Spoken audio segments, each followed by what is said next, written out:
Hi.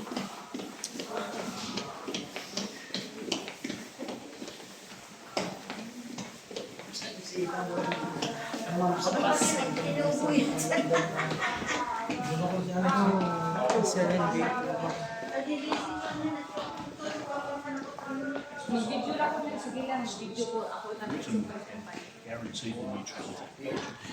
So to start our tour in Australia,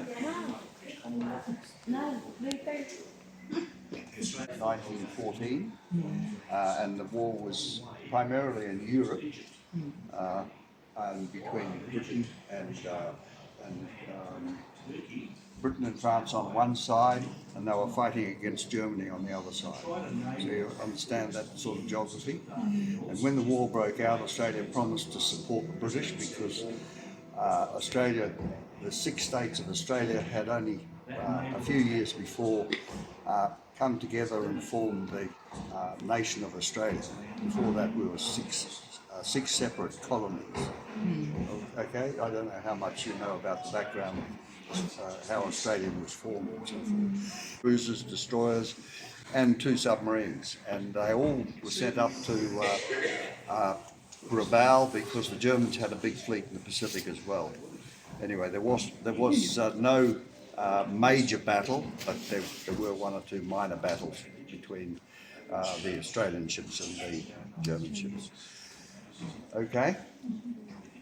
Now, the layout that we're going to go through is here is our involvement in Papua New Guinea, the capture of Rabaul, and we move up to the next gallery there, and that's the involvement in this place called Gallipoli in Turkey, and from there we move to a cross gallery, and then there's another big gallery, and it's the start of Australia's involvement in France. Now, the involvement in France was what they called at that time the Western Front. There's no need to explain the Western Front, but if I refer to the Western Front, it means that they're fighting in France and they're fighting with Britain against the Germans. Okay? All right. And that Australia was involved there from 1916 to 1918. Okay? Right. So let's just go around here and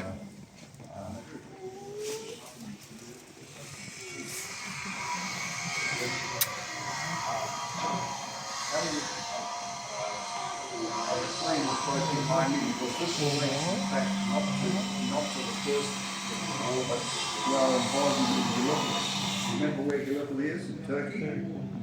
Okay, so when our soldiers got to Turkey, beg your pardon, our soldiers were transported across the Indian Ocean to the Middle East. They went through the Suez Canal, and they thought they were going to Britain, but instead of going to Britain, they stopped in Egypt and sent across to Gallipoli in Turkey. And when they got to Gallipoli, they had to get ashore because they were going to be fighting the Turkish soldiers there.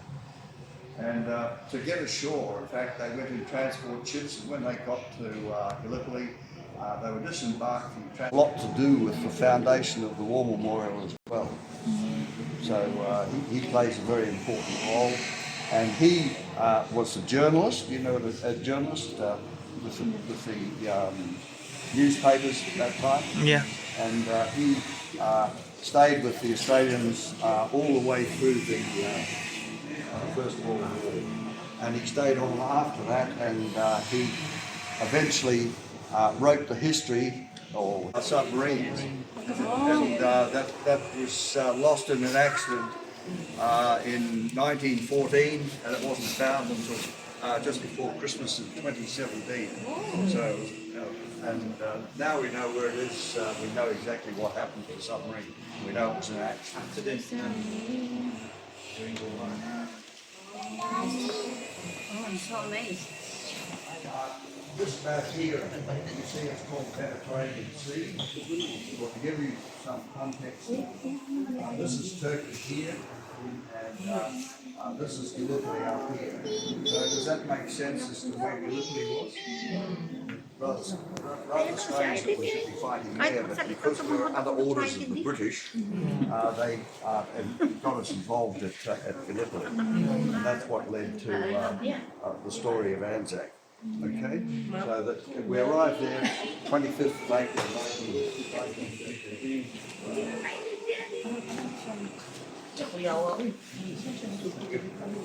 On this little map here, that waterway there called the Dardanelles up to a little sea called the Sea of Marmara. That was what that was what all the Allies, the British in particular, wanted to capture so that they could get their ships up to the Dardanelles to attack a place called Constantinople. Has anyone heard of Constantinople? Yeah, pumuputok yung ano dito. Para talagang may pumuputok. Ayan na. Parang nakikipaglaban sa talaga. Meron pumuputok.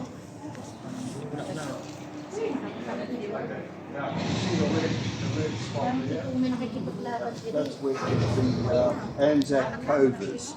That's the Gallipoli Peninsula there, as you can see. On the display here shows 3 soldiers. One on the left is an Australian soldier, one in the middle is a New Zealand soldier, and the one on the right is a Turkish soldier. So these are the ones who are attacking, and the Turkish soldier was one of those who was defending. So on the 25th of April, the Australians arrived at Anzac Cove. This big painting here by an Australian war artist by the name of Domingo. The soldiers landed down here in the cove, as you can see, and they were told to go up, yes, exactly, get to the top of the hill, and when they got to the top of the hill, the wind said they don't have to get there. Now you can see how difficult it is there. And so it turned out to be a very difficult climb, and everything got mixed up, and it turned out to be a bit of a disaster, but it sorted itself out eventually. So that was the 25th of April. They fought on from the 25th of April through until the evacuation occurred on the 20th of December. So,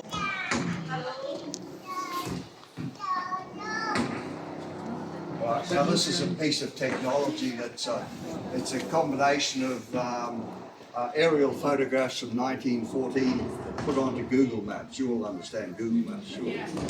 Okay, so they put the two together. So it's a wonderful combination of technology between the two times, those two periods. But it also gives us a lot of information on here about what happened. And you can see it's all interactive, and if you have time and you want to come back and have a fiddle with it, you're welcome to. All right. It'll appeal to all the younger people. All of it.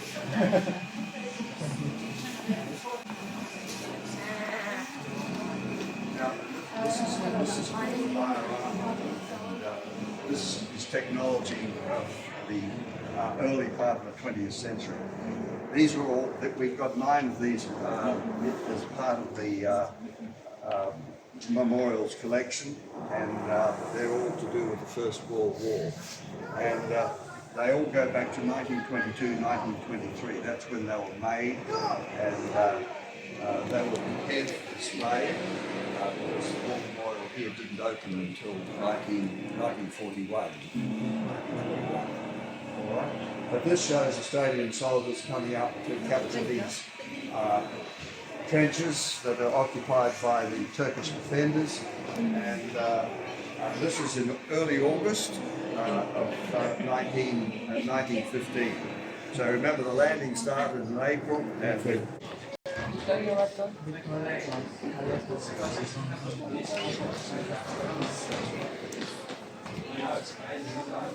Good. This is what fighting in the trenches. This is some of the relics that we brought back fighting in the trenches. These are some of the weapons they used in the trenches. Now we get up to the end of November. There's a big effort to try and capture the Gallipoli Peninsula. Occurred in that August, all those August battles there, and they ultimately were unsuccessful. So at the end of November they decided that the Australians, the New Zealanders and the British would pull out. So here we have, on the right there, we have, it's a little display, but it's not very understandable in my view, but it's about the evacuation.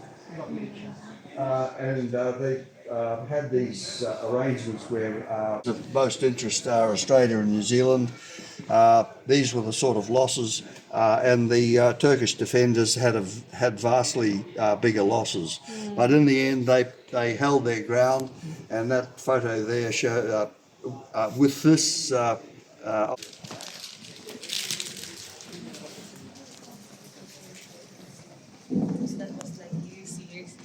Yes, it was.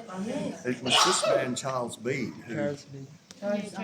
Charles Bean, who arranged the collection. Yeah, and he set up displays firstly in Sydney, firstly in Melbourne and then in Sydney, and after that they started building the Australian War Memorial, and the collection was prepared for installation here, it's changed from time to time over the years. 1941, when the War Memorial opened, was 18 years ago. Now, after the Australians and New Zealanders they went back to Egypt, they were reinforced, and after that they were sent across to fight in France, and they ended up in the Somme Valley.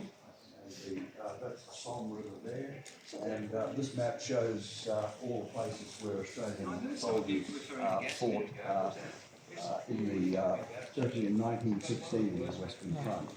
But they were there from about April 1916 through until November 1918.